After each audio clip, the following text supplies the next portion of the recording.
Good day, everyone. We are going to introduce you to realities of different stages of life. In this series, we are going to start with a Life at 5, Episode 1, What Every Parent Should Understand About a 5-year-old Mind. And in this episode, we are going to talk about understanding their mind, we're understanding their emotional sensitivity, understanding their curiosity and their imagination, and then attachment and security, and then the endless questions. You know, children can ask a lot of questions, and this is good for parents, educators, counselors, and the caregivers, and any other person that has one thing or to do with the training of children. Healthy emotions, stronger foundation, and brighter future. And this you can see with the activities of BrightPath Educational and Counseling Consult. What every parent should understand about a 5-year-old mind. At age 5, a child is standing at one of the most important developmental crossroads of life at the age of 5. And that is where their emotional, their cognitive, and their physical development begin to occur and begin to ask for meaningful answers. This is a period when the brain is rapidly growing. Emotions are becoming more complex. Language skills are expanding, and the personality traits began to show more clearly. A 5-year-old child is not simply playful as we used to describe them. But then behind every question, every emotion, every game, every play, and every reactions lies a growing mind trying to do what? To understand the world surrounding him or her. Yes, for parents, teachers, and caregivers, and counselors, understanding the psychology of a 5-year-old is essential for raising emotionally healthy, confident, and socially balanced children. You can see that today, some of our children, even the grown-ups, they can't handle situations. They can't handle problems. Some of them getting into substance use and the emotional disorders. So we need to understand this and begin on time to train our children. I said what every parent should understand about a 5-year-old mind. At age 5, a child is standing at one of the most developmental crossroads of life. A 5-year-old needs guidance. We all know that. We need to guide them as early as possible and not intimidation. There is a very big difference between correction and intimidation. We have to bear this in mind and avoid them. Effective discipline includes calm explanation to certain things, certain behaviors, certain activities, whatever a child does, no matter what it is, we need to calmly explain to that child. The effective discipline will include clear boundaries, how a child should behave towards another person, towards parents, towards himself, the do's and don'ts. That's clear boundaries. It has to include consistency. If you are showing respect, if you are showing a responsibility towards your domestic chores, towards your assignment, towards your studies, you must be consistent. And then there's supposed to be positive reinforcement. Even when you might have shut down someone, you'll be able to raise that person up through good encouragement, positive reinforcement. Consequences connected to behavior. The discipline must carry out consequences that connect to that behavior. That discipline will always be focused on the particular behavior that is being corrected or is being addressed. This is very necessary, and it must be made clear to the child. When I was in school, if I'm punishing a child, because there are rules and regulations in the school, I'll just ask him. If they bring that one in the office, I'll ask him, what did you do? Is it okay? He said, no. What rule did you break? He said, number 6. Okay, what do you think I should do to you now? He said that he will flog the person 12. I said, are you ready to take the 12? He will start crying. I said, you see, you won't be able to take the 12, but you have violated the rules that carries the consequences of 12. So when the child understands that, even when you punish him, he knows that you are not being wicked. It's not with a bad emotion, but you are trying to help him. What does not help? Being excessive what? Excessive what? Shouting. It doesn't help. Excessive threats. It doesn't help. Humiliation. You are correcting a child, you end up humiliating him. You will never get that correction. Comparison with other children. You don't compare your child. You don't compare a child. Every child is unique. Every child is unique. He has his own uniqueness and capacity. You don't compare people to people. Harsh punishment is not good. Excessive harsh punishment is not good.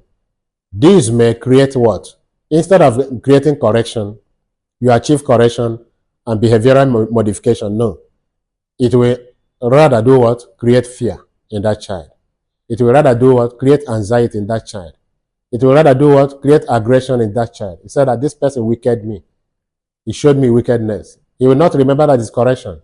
But because the correction was very harsh, the punishment was very harsh, he will end up learning to be aggressive.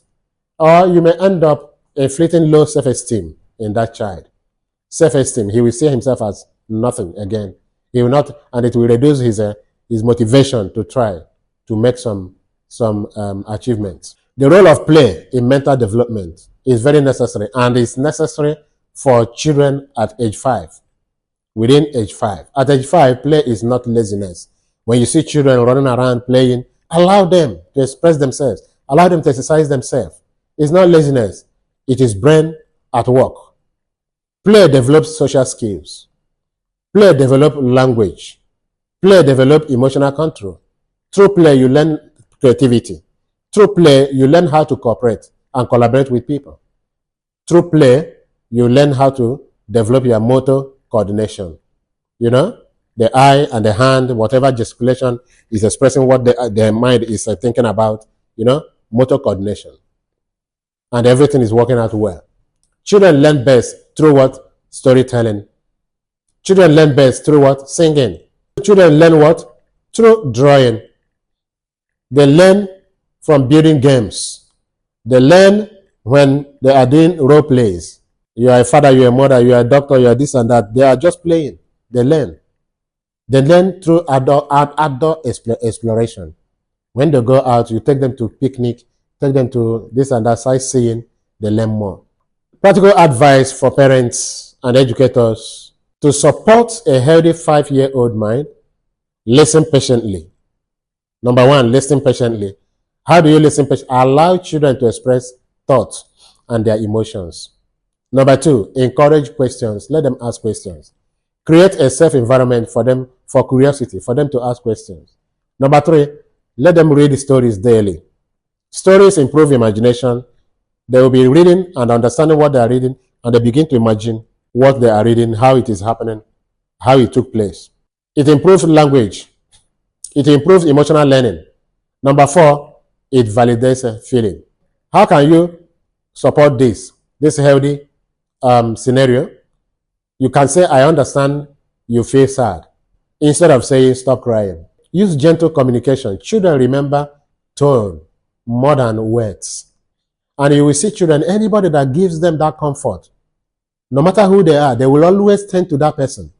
They will always look out for that person, because it gives them the calmness, the comfort, and the sense of belonging that they are not getting even from their parents. And then number 6, you provide stable routines. Providing stable routines means consistency gives children emotional security. Spend quality time with your children, even 20 to 30 minutes of focused attention matters greatly. You're a working class person, working class lady, working class gentleman, make sure that you create that time for the children. A kind of encouragement, a child's experience at 5 can influence self-esteem, can influence his emotional intelligence. It can influence it positively or negatively. That's what we are talking about. It can influence academic confidence. It can influence relationships. It can influence future behavior patterns. Children may not remember every event, but they often remember how adults made them to feel. I have said this before. They will not remember everything you taught them in classroom. They will not remember everything that happened in the school. But however you made a child to feel will never be forgotten. It's very necessary. How you made them feel will always resonate in their memory. As a word of conclusion, the mind of a child, a 5-year-old child, is curious, is sensitive, is imaginative, is emotional, is observant, and deeply what? Impressionable. Anything that happens to him goes down to his to the nexus of his being. At this stage, children are learning whether the world is safe for them to live in, to continue to be open to the world and to cooperate, whether they are loved, whether their voice matters, whether adults can be trusted. The child wants to know whether learning is enjoyable and beneficial. Every conversation, every correction, every hug, every encouragement, and a response contributes to what? Shaping the emotional foundation of the child. Understanding a 5-year-old is not merely about managing behavior. It is all about nurturing a human mind at its most formative stage. From BrightPath Educational and Counseling Consult, we are giving you our days for reflection. Behind every endless question is a growing mind searching for meaning. Behind every emotional reaction is a child asking to be understood.